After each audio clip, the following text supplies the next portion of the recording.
Assalamualaikum warahmatullahi wabarakatuh.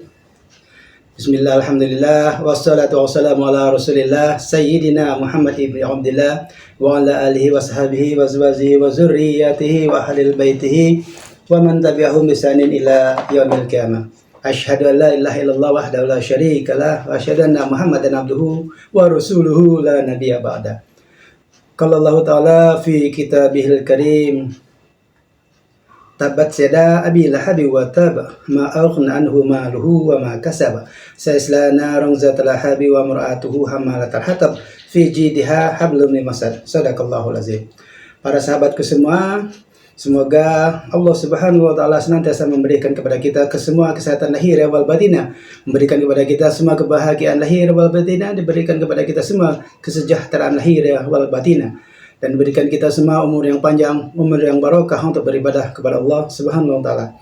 Dan semoga kita semua diberikan rezeki yang melimpah, yang halalan thayyibah juga untuk beribadah kepada Allah Subhanahu wa taala, dan insyaallah kita semua bisa mengakhiri hidup yang fana di dunia ini dengan husnul khotimah. Amin ya rabbal alamin.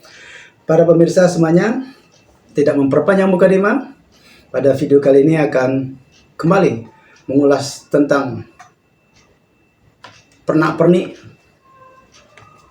Jokowi adalah kita, di mana kasus terakhirnya mengenai jasa palsunya masih belum menimbulkan titik terangnya, bahkan semakin bertumpang tindihnya kebohongan yang satu ditutup dengan kebohongan yang lain, akhirnya muncul kebohongan yang lain, akhirnya ditemukan sebuah kebohongan yang lain lagi. Itulah sebuah dilema ketika sebenarnya suatu hal yang mudah dipersulit, atau sebenarnya memang hal itu atau benda itu sendiri tidak pernah dimilikinya. Nauzubillah, semua kita tidak mau berandai-andai, tapi kita setidaknya sudah ada dalam pikiran kita ketika suatu hal yang sederhana dipersulit, itu artinya bahwa yang sederhana itu sebenarnya tidak ada sama sekali. Siapa yang tahu? Tapi kembali kepada sebuah judul, Jokowi adalah kita, bahwa kita juga harusnya mengintrospeksi diri kita. Bagaimana ketika kita dibohongi oleh orang lain, ketika kita didustai oleh orang lain. Begitulah rasa sakitnya ketika orang lain kita dustai. Kenapa seperti itu? Karena dusta itu merupakan bagian daripada kehidupan kita sehari-hari.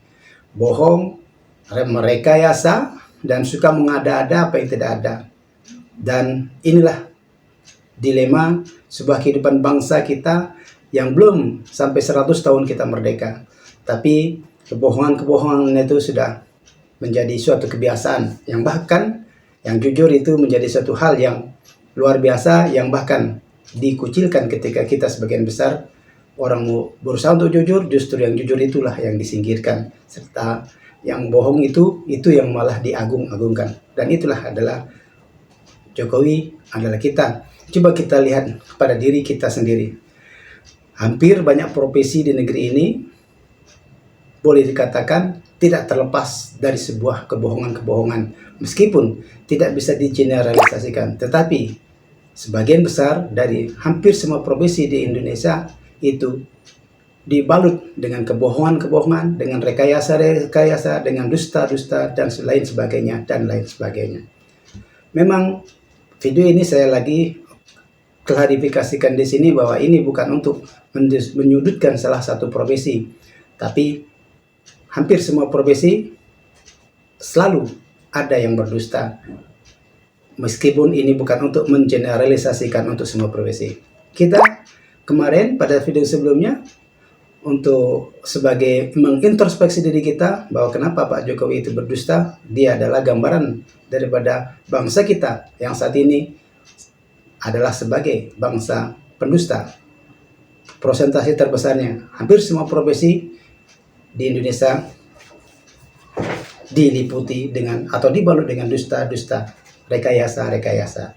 Sekali lagi saya klaim, pasti ada yang jujur, cuman yang jujur itu hanya segelintir orang sehingga dia tak terdengar sampai dengan keluar. Satu buah profesi lagi yang akan saya sampaikan di sini, saya hanya mengambil contoh sampel satu saja. Kalau yang selanjutnya silakan pemirsa untuk mencari sendiri contoh-contohnya untuk coba menilai bagaimana sebenarnya. Salah satu contoh misalnya, sebuah mungkin sebuah profesi juga, yaitu menjadi seorang penceramah kondang. Apakah di sana mereka juga pernah merekayasa, mereka pernah juga mengada-ada? Saya ambil sebuah contoh, tapi yang dia rekayasa ini bukan ayat-ayat, bukan hadis-hadis, tetapi dia merekayasa nasabnya sendiri. Sebuah contoh misalnya, beberapa waktu lalu ada seorang penceramah muda yang kondang, yang terkenal, kaya raya, dan juga dekat dengan kekuasaan, dan terakhir dia diangkat sebagai wakil menteri hubungan kemasyarakatan, yang kita juga sama-sama kenal. Yang terakhir dia mencemeh seorang tukang es keliling, yaitu kita sama-sama kenal, Gus Miftah. Saya sebutkan ini sebagai contoh introspeksi diri kita. Ini hanya satu contoh saja yang saya ambil, di mana dia melakukan dustanya. Di hampir setiap ceramahnya dia selalu menyatakan bahwa dia selalu mengagung-agungkan bahwa dia adalah seorang keturunan dari Brawijaya atau Prabu Brawijaya. Kalau dia memang benar-benar keturunan Prabu Brawijaya dan juga keturunan ustadz yang sangat terkenal pada waktu itu, toh keluarganya menyatakan dia tidak berasal dari keturunan itu. Jadi ada rekayasa keturunan yang dia coba untuk sampaikan setiap kali ceramahnya, sehingga masyarakat menjadi kagum, sehingga masyarakat menjadi takjub dibuatnya. Apalagi ketika menyebutkan nama Brawijaya sebagai nenek moyang si penceramah ini. Dan kenyataannya akhir-akhir ini dia tenggelam karena tersungkur oleh dia mencemeh seorang tukang es keliling. Dan itu salah satu contoh daripada sebuah profesi. Dan saya tidak menyebutkan hal yang lain. Saya di sini hanya untuk mengingatkan bahwa profesi di Indonesia ini tidak luput dari banyak rekayasa. Yang pada video sebelumnya saya menyebutkan sebuah rekayasa itu daripada anggota DPRD, baik DPRD kabupaten kota, provinsi, DPD maupun DPR RI. Itu mereka merekayasa suara-suara rakyat yang katanya amanah, tapi sebenarnya mereka memberi duit atau membeli suara daripada rakyat itu, dan sehingga dia menyatakan sebagai suatu amanah. Belum lagi kerja-kerja ke dalamnya. Itu dua profesi. Yang keduanya saya contoh pada hari ini, yaitu seorang penceramah kondang yang mengaku-ngaku adalah keturunan Brawijaya.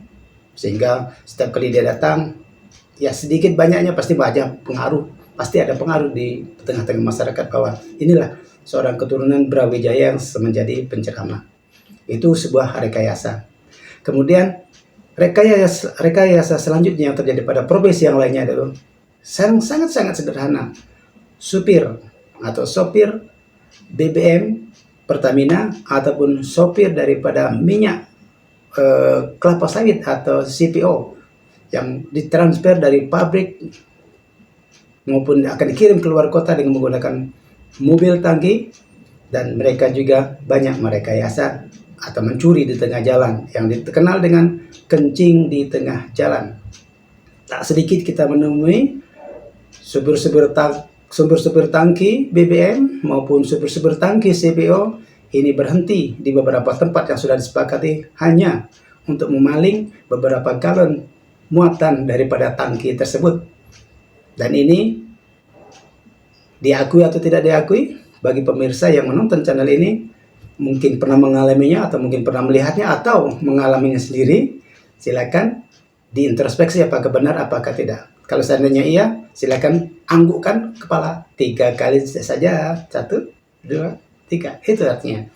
Anda boleh cari sendiri atau boleh periksa sendiri atau alami sendiri. Kita tidak bisa tahu, setidaknya dari pengalaman saya, yang saya pernah lihat, yang saya pernah dengar, yang saya pernah saksikan, sering kali supir-supir tangki minyak BBM maupun minyak CPO ini kencing di tengah jalan. Sekecil-kecilnya mereka sekali kencing itu 1 galon minyak. Bahkan ada yang sampai 1 drum, 2 drum mereka maling di tengah jalan. Apakah itu bukan sebuah profesi yang juga merupakan indikasi daripada korupsi?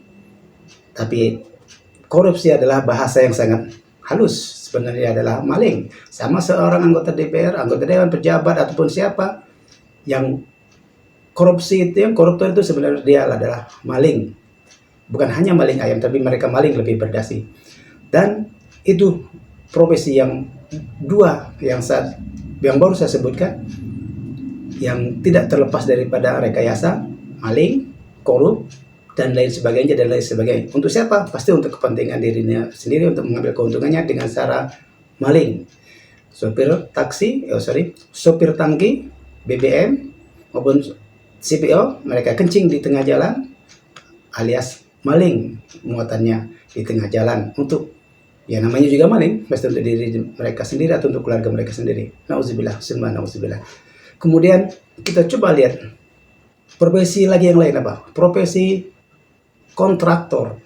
Nah, saya kali video ini hanya membahas 3 profesi untuk menunjukkan bahwa kita juga adalah maling.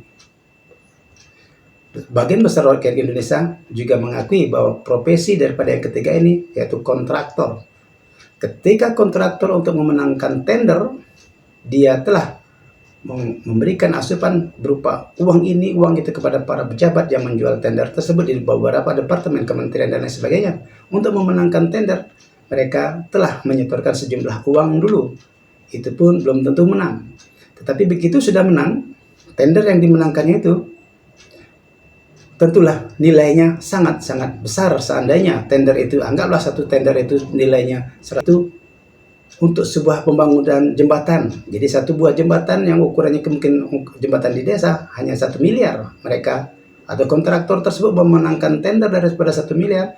Setidaknya dia telah memasukkan sekitarnya 100 atau 150 juta kepada departemen ataupun kementerian yang memberikan tender tersebut. Artinya dari 1 miliar tidak lengkap 1 miliar. Ketika dia mengerjakan itu ke bawah, mungkin dia akan melibatkan para tukang-tukang di desa ataupun tukang-tukang di mana untuk mengerjakan jembatan tersebut, dan dia memberikan harga yang lebih murah, dan mungkin kualitas jembatan yang dibangun itu juga dimakan oleh para kontraktor tersebut. Terus tentu akan melibatkan daripada pihak-pihak pengawas yang lainnya juga, diberi ini diberi itu agar ia atau menyepakati agar menyetujui bahwa kualitas mereka kurangi dengan alasan uang yang turun tidak cukup, padahal pelabuhannya misalnya satu jembatan itu 1 miliar, tapi karena sudah ada kong-kali-kong yang terjadi sebelumnya, jadi kualitas akhirnya yang dimakan oleh para kontraktor tersebut. Apakah para kontraktor pernah melakukan kecurangan-kecurangan seperti itu? Apakah tidak? Kalau seandainya tidak, itu berarti Anda sangat luar biasa.